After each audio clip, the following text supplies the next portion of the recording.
Hello everyone, welcome back to my YouTube channel study with Nishi. हम continue करेंगे with our chapter 5 of SM. ये हमारे इस chapter का पार्ट 11 है। आज हम हमारे सारे स्ट्रक्चर को कंप्लीट कर देंगे। आज हम करने वाले हैं with the network structure and we are doing with the hourglass structure. चलिए तो हम स्टार्ट करते हैं विद आवर नेटवर्क स्ट्रक्चर। अब देखिए नेटवर्क स्ट्रक्चर का डायग्राम कैसा होता है। नेटवर्क स्ट्रक्चर का डायग्राम कुछ इस टाइप का होता है। नेटवर्क स्ट्रक्चर में मेन कौन रहता है? हेडक्वार्टर रहता है। हेडक्वार्टर बाकी जितने भी फंक्शंस हैं, चाहे वो सप्लायर हुआ, अकाउंटिंग हुई, डिजाइनर हुआ, मैन्युफैक्चरिंग हुई, कस्टमर सपोर्ट हुआ, डिस्ट्रीब्यूटर हुआ, ये सारे काम को क्या कराते हैं? आउटसोर्स कराते हैं। तो ये क्या हो गया? हमारा नेटवर्क स्ट्रक्चर का डायग्राम हो गया। ये आप एग्जाम में जरूर बना के आइएगा। ये हमारे बुक का ही आईसीआई मॉड्यूल का ही डायग्राम है, जरूर बना के आइएगा। तो नेटवर्क स्ट्रक्चर कैसा रहता है? हेडक्वार्टर मेन रहते हैं, कॉर्पोरेट हेडक्वार्टर्स, इनको हम ब्रैकेट में आप ब्रोकर भी बोल सकते हैं। ये क्या करते हैं? सारे जितने भी फंक्शन हैं उनको आउटसोर्स करा देते हैं। नेक्स्ट पॉइंट, अब नेटवर्क स्ट्रक्चर एक्चुअल कौन कौन सी ऑर्गेनाइजेशन यूज करती है? तो नेटवर्क स्ट्रक्चर जो ऑर्गेनाइजेशन यूज करती है वो है हमारी Zara, Nykaa, then we have BMW and Airtel. ये हमारी ऑर्गेनाइजेशन है जो नेटवर्क स्ट्रक्चर को फॉलो करती है। और आप देखिए नेटवर्क स्ट्रक्चर के बारे में एक बहुत ही इंपॉर्टेंट पॉइंट है। नेटवर्क स्ट्रक्चर बात करता है बाय ओवर मेक कॉन्सेप्ट की। बाय ओवर मेक कॉन्सेप्ट की जब बात करता है तो नेटवर्क स्ट्रक्चर क्या कहना चाहता है? जब हम मेक की बात करते हैं तो मेक में क्या है? नेटवर्क स्ट्रक्चर में ना ही आपको फैक्ट्री बनानी पड़ रही है, ना ही आपको फैक्ट्री बनानी पड़ रही है, ना ही आपको वेयर हाउस बनाना पड़ रहा है। ये आपको कुछ भी बनाने की जरूरत नहीं है।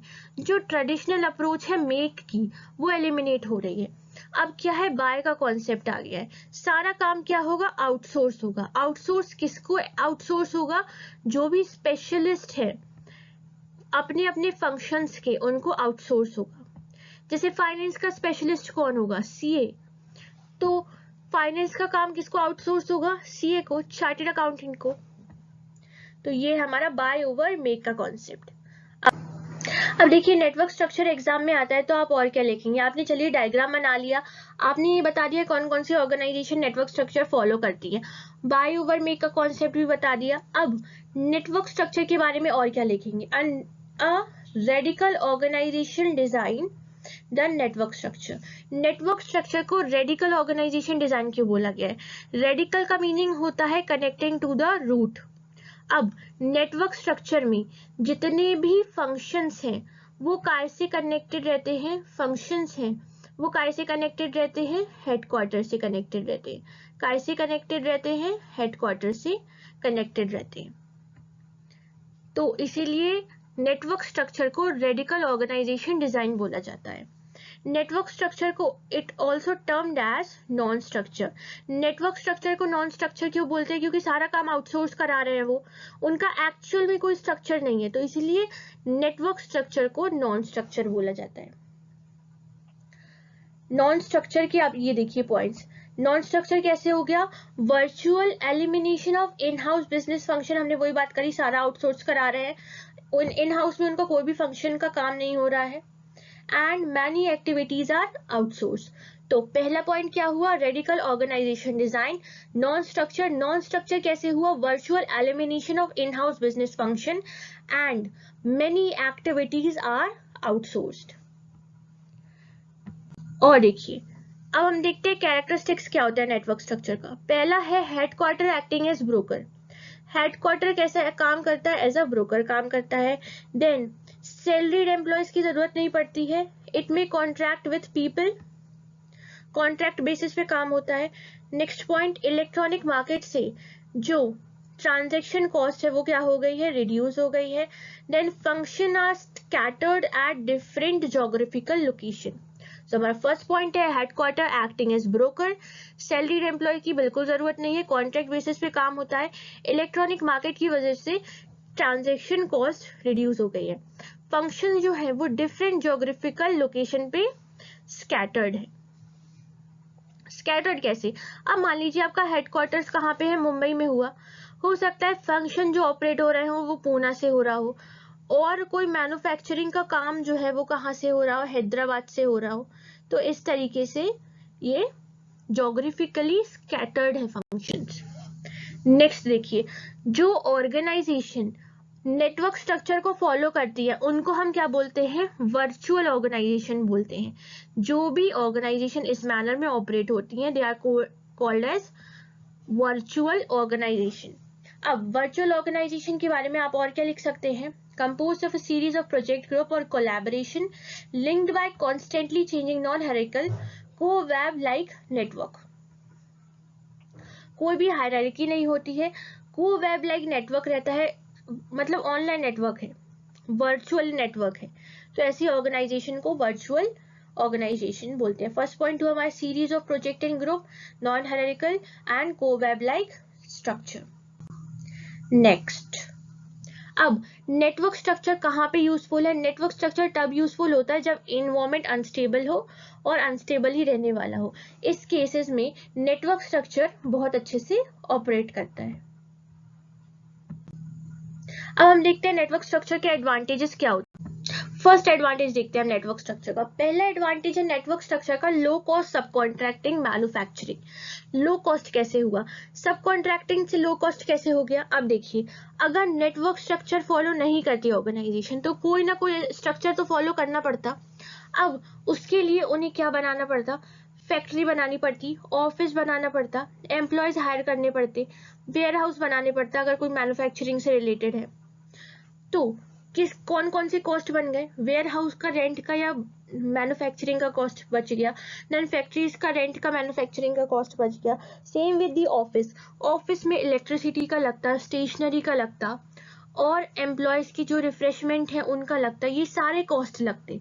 तो सब कॉन्ट्रैक्टिंग से फंक्शन को सब कॉन्ट्रैक्ट कर दिया उनने, जो भी जहाँ का स्पेशलिस्ट है वो काम कर रहा है, तो उसमें क्या हो गया, हमारा लो कॉस्ट हो गया। Next point, concentrate on distinctive competency. Distinctive competency की बात होती है तो डिस्टिंक्टिव कॉम्पिटेंसीज कौन सी होती हैं कि जो ऐसी कॉम्पिटेंसी आप में कुछ ऐसी स्किल हो, नॉलेज हो जो आपकी कोई भी इमिटेट ना कर पाए, बहुत ज़्यादा डिफिकल्टी हो इमिटेट करने पे। तो जब ऑर्गेनाइजेशन बहुत सारे फंक्शन को आउटसोर्स कर देती है तो वो उस जो जिसमें वो एक्सपर्ट है उस पर कॉन्सेंट्रेट कर सकती है, जिस स्किल में वो बहुत अच्छी है उस पर कॉन्सेंट्रेट कर सकती है। Next point, flexibility and adaptability. Flexible network structure कैसा, फ्लेक्सिबल एंड अडेप्टेबल रहता है। अब फ्लेक्सिबल कैसे, आप अंदर से तैयार हो कोई चेंजेस के लिए, वो होती है flexibility.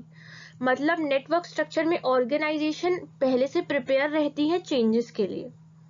Adaptability, adaptability external change के लिए आप तैयार रहें।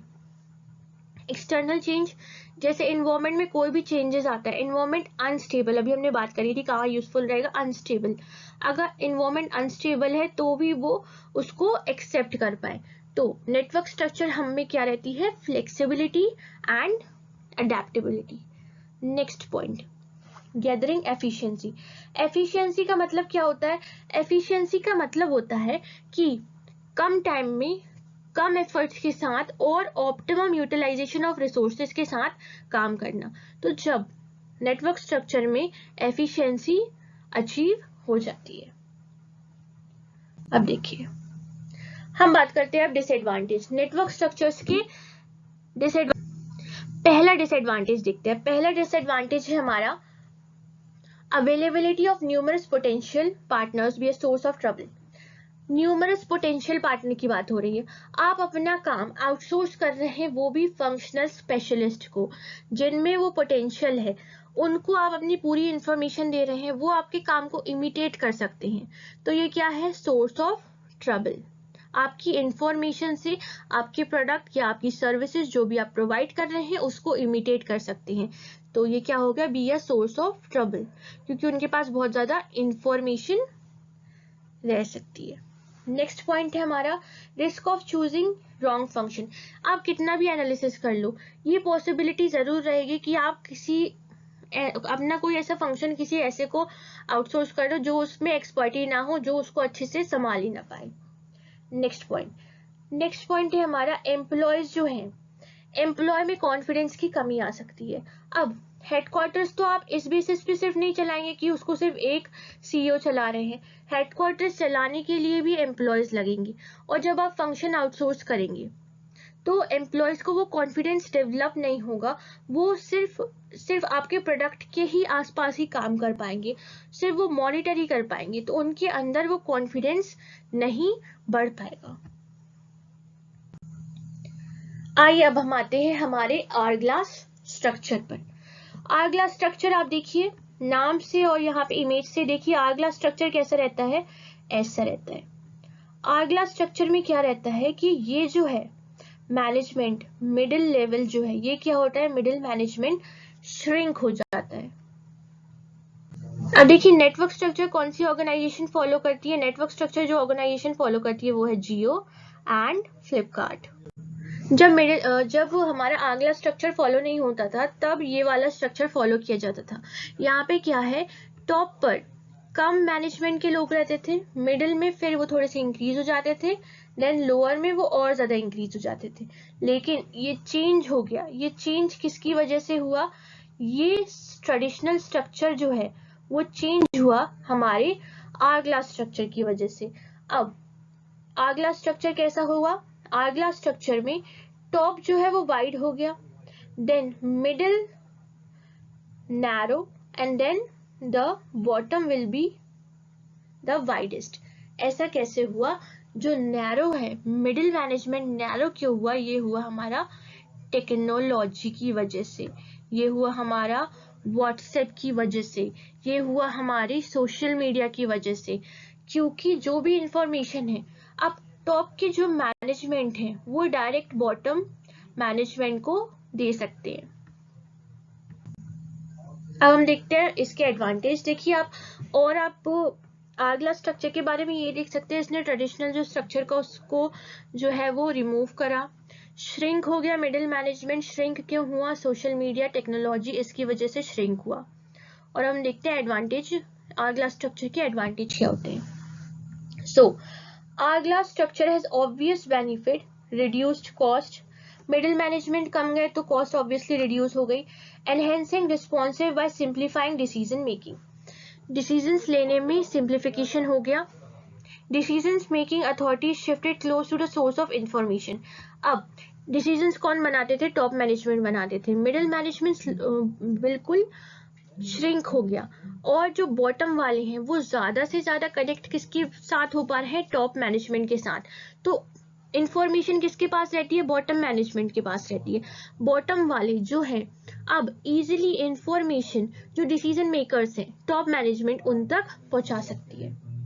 तो क्या क्या बेनिफिट्स हुए, reduced cost, enhancing responsive by simplifying decision making authority shifted close to source of information. अब जाते हैं हम डिसएडवांटेज पर। अगला स्ट्रक्चर के डिसएडवांटेजेस भी हैं। Disadvantage, reduce the size of middle management, the promotion opportunity of lower level diminish significantly, continuity at same level may bring monotony, lack of interest, it become difficult to keep motivation level high। Ultimately disadvantage बात हो रही है कि motivation कम जाएगा। Motivation कैसे कमेगा employees का, जब उनको प्रमोशन नहीं मिलेगा। और देखिए लोअर पे जो बॉटम लेवल पर जो काम कर रहे हैं वो वही मोनोटोनस काम कर रहे हैं। मोनोटोनस काम करने से ना इंटरेस्ट रिड्यूस हो जाता है। जब तक कोई इनोवेटिव काम ना मिले तब तक वही काम करने से जो इंटरेस्ट है वो कम जाता है। तो मिडिल मैनेजमेंट के श्रिंक होने से ये वाली प्रॉब्लम्स इंक्रीज हुई हैं। एक तो प्रमोशन की अपॉर्चुनिटीज कम गई हैं, फिर मोनोटोनी आ गई है, लैक ऑफ इंटरेस्ट हो गया है, और difficult to keep the motivation level high. So आज के लिए इतना ही। Thank you so much for watching. I hope आपको एक्सप्लेनेशन पसंद आया होगा। पसंद आया हो तो लाइक कीजिए, सब्सक्राइब कीजिए, अपने फ्रेंड्स के साथ शेयर कीजिए। कोई भी डाउट आए तो कमेंट कीजिए। और हमारा देखिए क्या कंप्लीट हो गया है, हमारे स्ट्रक्चर्स कंप्लीट हो गए। मतलब हमारा मोस्टली हाफ बहुत कुछ चैप्टर 5 जो है वो कंप्लीट हो चुका है। हाफ तो नहीं, मतलब थोड़ा सा हाफ से थोड़ा ज़्यादा ही कंप्लीट हुआ है। तो हमारा स्ट्रक्चर वाले पॉइंट्स सारे कंप्लीट हो गए हैं। अब हम will start with the managers की क्या रिस्पॉन्सिबिलिटी होती है and transactional and transformational leadership style, उसके बारे में बात करेंगे. So thank you so much for watching.